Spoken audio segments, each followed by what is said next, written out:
प्यारे बच्चों नमस्कार। आपके अपने YouTube channel MG study point पर आप सभी का हार्दिक स्वागत है।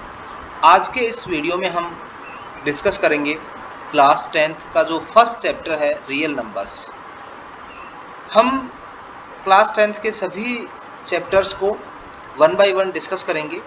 आज जिसमें हम फर्स्ट चैप्टर को डिस्कस करेंगे उसका पार्ट फर्स्ट, यानी फर्स्ट चैप्टर में जो फर्स्ट एक्सरसाइज है 1.1, उससे पहले कुछ बेसिक चीज़ें हैं उनके बारे में अपने को पता होना चाहिए, उनके बारे में हम चर्चा करेंगे। कंटिन्यू बने रहिए, सारे टॉपिक को हम डिस्कस करेंगे one by one. Complete syllabus math का है वो हम इस वीडियो के माध्यम से, इस यूट्यूब चैनल के माध्यम से हम आपके साथ साझा करेंगे। आइए शुरू करते हैं। फर्स्ट, सबसे पहले जो पार्ट फर्स्ट है, इसके अंदर जो मेन चीज़ें हैं जिनके बारे में हमें पता होना चाहिए कि रियल नंबर्स अपने चैप्टर का नाम है। इसमें सबसे पहले आता है नंबर्स के बारे में अपने को पता होना ज़्यादा ज़रूरी है कि नंबर्स क्या होते हैं, क्या क्या होते हैं, नंबर कौन कौन से होते हैं, बेसिक नंबर्स जो हम आज तक पढ़ते आए हैं वो। तो नंबर्स के अंदर जो सबसे पहले हम बात करें तो जो आता है वो सबसे पहले आता है नेचुरल नंबर्स। यानी नेचुरल नंबर क्या होता है? ऐसे नंबर्स जो 1 से स्टार्ट होते हैं, यानी 1, 2, 3, 4, 5 और आगे चलते रहते हैं 6, 7, 8, कहाँ तक चलेंगे ये? इनफाइनाइट तक। तो नेचुरल नंबर्स क्या होते हैं? वे नंबर्स जो 1 से स्टार्ट होते हैं और इनफाइनाइट तक जाते हैं, 1, 2, 3, 4, 5 ऐसे ही। फिर सेकंड आता है होल नंबर्स। होल नंबर्स में क्या नंबर होते हैं? वे नंबर्स जो 0 से स्टार्ट होते हैं, 0, 1, 2, 3, 4, 5, 6 ऐसे आगे बढ़ते जाएंगे। यानी जो नंबर्स 0 से स्टार्ट होते हैं और आगे चलते रहते हैं वो होल नंबर्स कहलाते हैं, उनको हम होल नंबर कहते हैं। अब होल नंबर को हम रिप्रेजेंट किससे करते हैं ये भी ध्यान रखना है। होल नंबर को हम W से रिप्रेजेंट करते हैं और नेचुरल नंबर्स को हम N से रिप्रेजेंट करते हैं। फिर आता है इंटीजर्स। इंटीजर्स में होता क्या है कि 0 बीच में आता है, 0 के बाद में प्लस की संख्या, 1 के बाद में 2, 3, 4 ऐसे आगे चलते रहेंगे। ऐसे ही नेगेटिव साइड में भी 0 से पहले -1, -2, -3 ऐसे भी माइनस में भी चलते रहेंगे। तो इंटीजर्स क्या होते हैं? जो माइनस में भी आते हैं, नेगेटिव भी होते हैं और पॉजिटिव भी होते हैं, 0 भी इंक्लूड होता है, उनको हम कहते हैं इंटीजर्स। इंटीजर्स को हम दो तरह से रिप्रेजेंट कर सकते हैं, या तो I से रिप्रेजेंट कर सकते हैं या फिर Z से। अगर हम पॉजिटिव इंटीजर्स की बात करें तो हमको रिप्रेजेंट करेंगे Z प्लस से, और यदि हम बात करें नेगेटिव इंटीजर्स की तो हम उनको रिप्रेजेंट करेंगे Z माइनस से। फिर इसके बाद में एक इम्पोर्टेंट टॉपिक है, नंबर्स है, वो देखना। दो नंबर्स होते हैं, प्राइम नंबर और कंपोजिट नंबर। तो ध्यान रखना है कि प्राइम नंबर क्या होता है और कंपोजिट नंबर क्या होता है, ये बहुत काम की चीज़ है। प्राइम नंबर जो होते हैं वो ऐसे नंबर्स होते हैं जिनके अंदर अगर हम डिवाइड करें तो वो किसी से भी पूरे डिवाइड नहीं होते। 1 से तो डिवाइड होंगे क्योंकि 1 से तो सभी नंबर्स डिवाइड हो जाते हैं। दूसरा, अगर कोई नंबर है वो इटसेल्फ से भी, खुद से भी डिवाइड होगा। 5 है तो उसमें 5 से भी पूरा डिवाइड हो जाएगा। 11 है, 11 से भी पूरा डिवाइड हो जाएगा। 10 है, 10 से भी डिवाइड हो जाएगा। इसलिए वो ऐसे नंबर्स जो एक तो 1 से डिवाइड होते हैं और एक इटसेल्फ, उसको हम कहते हैं प्राइम नंबर्स। फॉर एग्जाम्पल जैसे 2 है, 2 किससे डिवाइड होगा? या तो 1 से होगा या 2 से होगा। 3 है, 3 किससे डिवाइड होगा? 1 से या 3 से। 5 किससे डिवाइड होगा? 1 से या 5 से।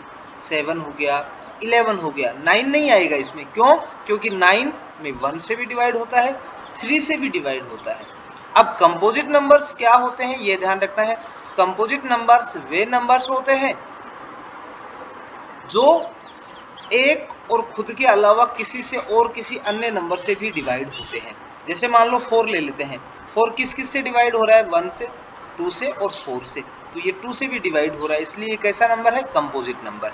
अब इसको अपने इस जो फर्स्ट चैप्टर है इसके अकॉर्डिंग देखें तो कंपोजिट नंबर क्या होता है? ऐसे नंबर्स जिनके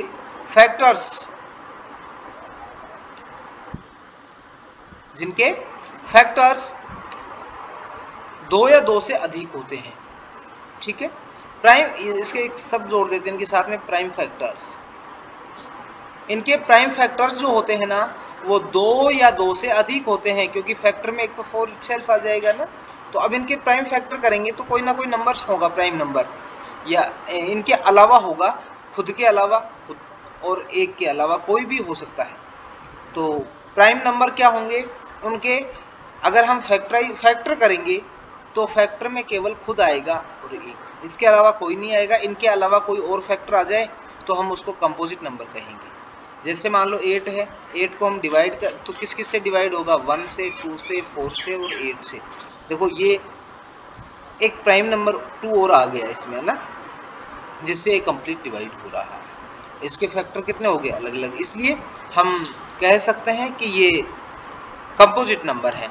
ये दूसरा तरीका, हम 8 के फैक्टर बना सकते हैं। कैसे, ये 2 से डिवाइड होगा, 2 4 जा 8, फिर 2 से करेंगे 2 2 जा 4, फिर 2 से करेंगे 1, यानी 8 को हम क्या लिख सकते हैं, 2 × 2 × 2। अब इसको हम लिख सकते हैं 2⁻³ तो ये इसमें 2 जो है ये प्राइम फैक्टर हो गया ना। इसलिए प्राइम नंबर ध्यान रखना जिसमें 1 से और खुद का डिवाइड जाए, इसके अलावा किसी से नहीं जाए, तो उसको हम कहेंगे प्राइम नंबर। और कंपोजिट नंबर क्या होता है, जिसमें इसके अलावा किसी भी नंबर से डिवाइड हो जाए तो हम उसको कहेंगे कंपोजिट नंबर। नेक्स्ट है, ये एक थ्योरम है जो कई बार पेपर में पूछी जाती है। एक नंबर में छोटे प्रश्नों में पूछ लेते हैं कि फंडामेंटल थ्योरम ऑफ अर्थमेटिक क्या है। जो अर्थमेटिक की फंडामेंटल थ्योरम है वो क्या है, ये एक नंबर के प्रश्न में पूछ लिया जाता है। ये कुछ मॉडल पेपर्स भी होते हैं जिनको आप परीक्षा की तैयारी के लिए सोल्व करते हैं, उनमें भी आता है ये। तो फंडामेंटल थ्योरम ऑफ अर्थमेटिक क्या होती है कि एवरी कंपोजिट नंबर, अभी हमने बात की थी composite number, can be expressed as a product of primes, यानी कोई भी कंपोजिट नंबर है उसको हम एक्सप्रेस कर सकते हैं, उसको हम लिख सकते हैं as a product of primes. Primes का मतलब है प्राइम नंबर्स के प्रोडक्ट के रूप में हम उसको लिख सकते हैं।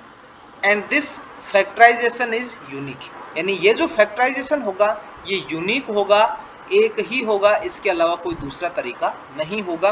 जैसे मान लेते हैं हम एक कंपोजिट नंबर ले लेते हैं 16। अब ये 16 के अगर हम फैक्टर करेंगे तो क्या होगा, 2 × 2 × 2 × 2। इसको हम लिख सकते हैं ये। अब देखो इसको हम एक्सप्रेस कर सकते हैं as a product of primes, यानी ये जो 2 कैसा नंबर है, प्राइम नंबर, 2 कैसा है, प्राइम नंबर, ये 2 प्राइम नंबर, यानी 16 तो एक कंपोजिट नंबर था लेकिन इसको हम प्राइम नंबर्स के प्रोडक्ट की फॉर्म में रिप्रेजेंट कर सकते हैं, एक्सप्रेस कर सकते हैं, लिख सकते हैं। और ये जो फैक्टराइजेशन है ये यूनिक है क्योंकि इसको लिखने का तरीका इसके अलावा और कोई दूसरा तरीका नहीं हो सकता। ये हो सकता है इस 2 को हम पहले लिख दें, ऐसा हो सकता है बस। अगर हम बात करें एक दूसरा एग्जाम्पल लेते हैं, जैसे हम ले लिया 48। अब 48 के पहले हम फैक्टर बनाएंगे, 48 है, इसको 2 से डिवाइड करेंगे, 2 से करेंगे तो कितना आ जाएगा 24, फिर 2 से करेंगे तो कितना आएगा 12, फिर 2 से करेंगे तो कितना आ जाएगा 6, फिर 2 से करेंगे तो 3 और फिर 3 से करेंगे तो 1, यानी इसके फैक्टर कितने हो गए 2 2 2 2। तो इसको हम लिख देते हैं 48 = 2 × 2 × 2 × 2 और इंटू 3। तो अब इसको लिखने के लिए 48 को हमने, ये 2 क्या है, प्राइम नंबर, ये 2 प्राइम नंबर, ये 2 प्राइम नंबर, ये 2 प्राइम नंबर और ये 3 प्राइम नंबर। तो हम किसी भी कंपोजिट नंबर को प्राइम नंबर्स के प्रोडक्ट की फॉर्म में लिख सकते हैं और ये लिखने का जो तरीका है ये यूनिक होगा। ये जरूर हो सकता है कि हम इसको आगे पीछे लिख दें, 3 को पहले लिख दें फिर 2 लिख दें, तो इससे कोई फर्क नहीं पड़ेगा, लेकिन ये जो तरीका है अभी भी 2 तो है 4 टाइम्स ही आ रहे हैं और 3 1 टाइम आ रहा है, तो इस पर कोई चेंज नहीं होगा। इसलिए ये जो फैक्टराइजेशन है ये यूनिक है। तो यही है अर्थमेटिक की fundamental theorem. Every composite number can be expressed as a product of primes and this factorization is unique. इस वीडियो में इतना ही, इससे आगे एक्सरसाइज 1.1 डिस्कस करेंगे हम इससे नेक्स्ट वीडियो में। मिलते हैं एक नए वीडियो में एक्सरसाइज 1.1 के साथ। ओके।